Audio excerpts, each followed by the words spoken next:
진정한 회개, 이런 제목으로 말씀드릴까 합니다. 회개는 슈브의 슈브. 슈브는 신, 하브, 베이트. 신이 뭐라 했어요? 신이 하나님의 신구약의 올바른 말씀. 그러면 말씀에는 두 가지죠. 그죠? 율법, 껍데기로 보는 율법이 있고 그 껍데기 안에 담긴 복음이 있단 말이에요. 그게 신이라는 올바른 비전이죠. 그래서 사람도 이가 아랫니 윗니가 있죠. 그 다음에 바보라는 것은 십자가에서 완벽하게 주님 예수와 함께 연합시키는 것이죠. 그래서 예수와 함께 연합된 것은 죽은 것이고 또한 부활할 때는 그리스도가 되는 거죠. 새로운 영, 새로운 그리스도가 되는 거죠. 그게 어디에서? 베이트라는 마음에서 이루어지는 거예요. 그게 슈브란 말이에요. 그러면 이 슈브라는 정확한 의미는 뭐냐면 근본의 자리로 돌아가는 것이고 또한 육을 벗고 그리스도라는 영이 되는 것이다. 두 가지죠.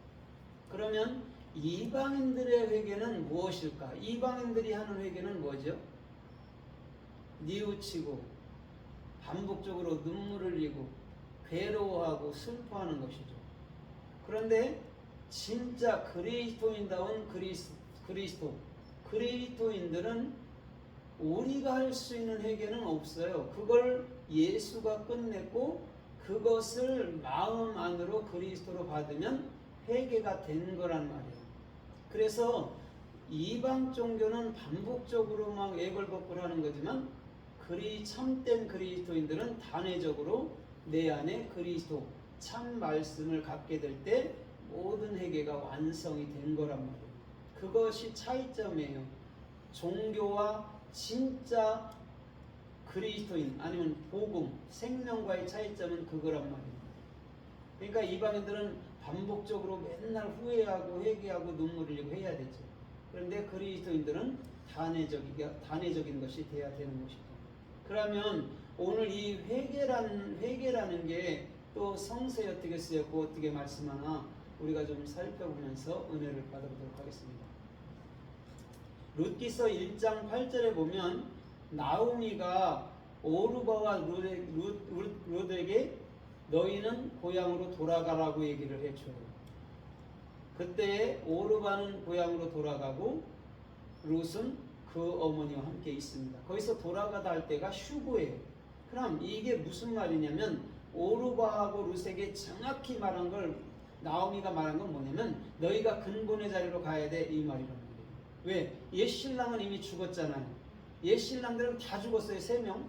그런데 근본된 자리로 돌아오면 우리의 신랑은 누구죠? 그리스도죠.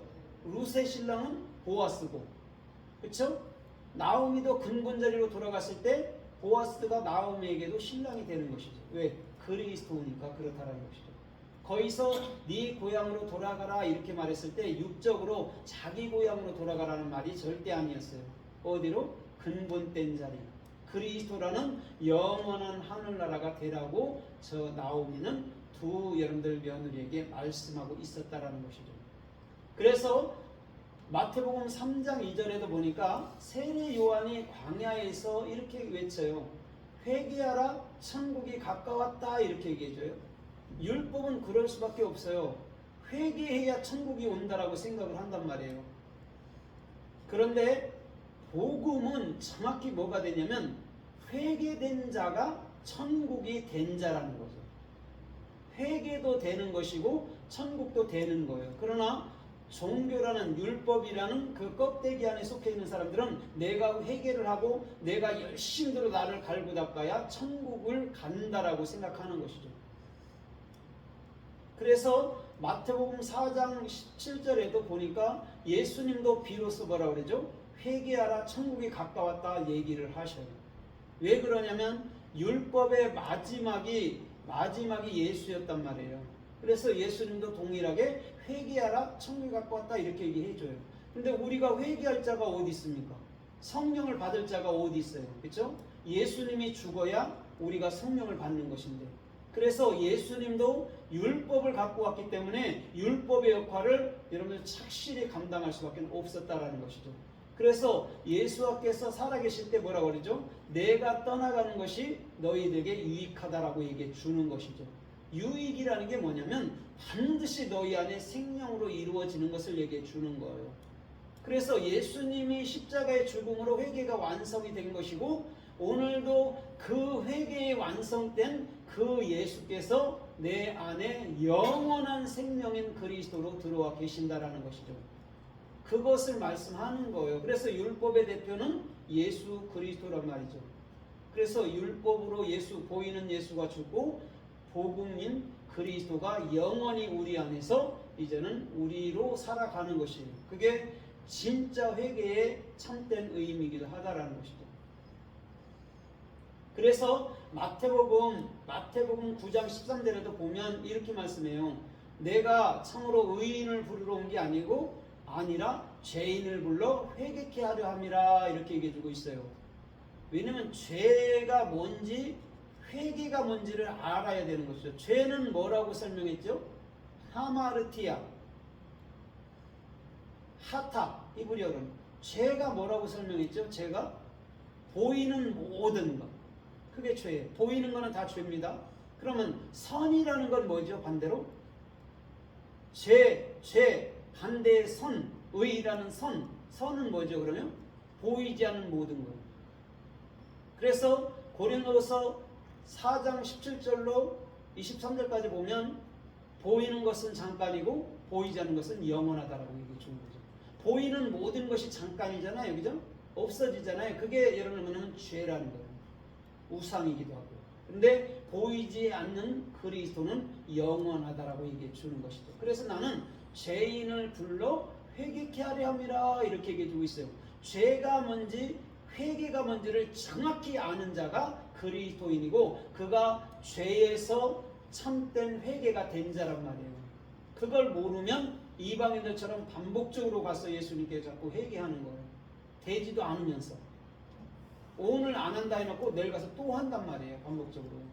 그런 걸 회개라고 전혀 말하지 않아요. 그냥 그거는 일반인들의, 자연인들의 뉴침 정도인 거예요. 하물며 그것도 해야 되잖아요. 자연인들은. 그것까지 없으면 어떡하겠습니까? 그런데 주께서 말하는 참된 회개는 그런 것이 아니라는 거죠. 내 스스로 사는 모든 것을 내려놓습니다.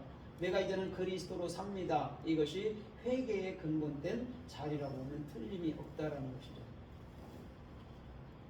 그래서 누가복음 15장에도 보니까 양 100마리가 있었어요. 그죠? 그 중에 하나를 잃어버렸는데 그 하나를 찾았어요.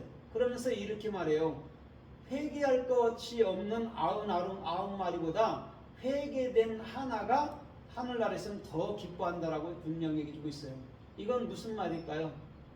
회개할 자가 누구라는 거예요? 회개하는 자가. 회개하는 한 사람이 누구예요? 한 분이 예수예요. 예수가 회개함으로 나를 100으로 완성시키는 거예요. 그래서 그걸 기뻐하는 거죠. 하늘나라에서는. 다른 게 기뻐하는 게 아니고. 그러면서 바로 뭐라고 그래요? 열드라마크가 있는데 그 하나를 찾으면, 쓸고 닦고 찾으면 그걸로 인해서 잔치하지 않겠느냐, 이렇게 말하면 또 말을 해요. 회개된 자 하나를 하늘에서는 더 기뻐한다라고 얘기해 주는 거죠. 하늘은 우리 마음입니다. 샤마임. 거기에는 내가 예수만이 회개하고 예수만이 나의 모든 것을 참으로 싸가지고 십자가에 죽었나이다 라고 고백할 때에 그게 회개된 하나란 말이에요.